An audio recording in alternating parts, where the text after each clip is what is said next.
大家好，我係一 B 班何思翰。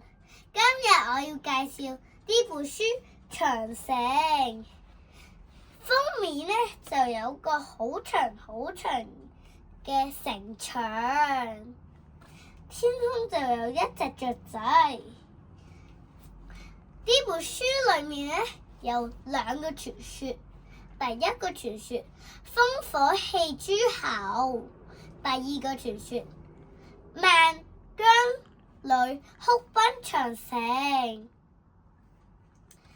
點解要起長城呢？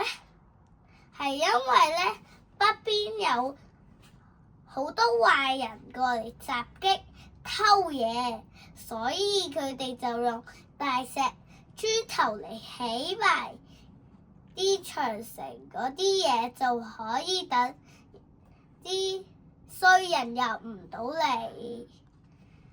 書入面都讀到秦始皇打敗6個國家，統一天下，將6個國家連接埋一齊，變成最出名嘅萬里長城，有21000公里喎。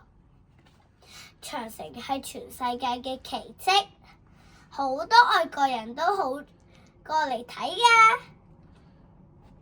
長城代表咗中國人好有智慧、好堅強嘅人。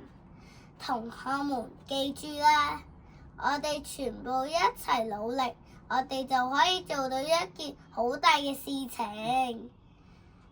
我好鍾意呢本書啊，你哋都睇下，多謝。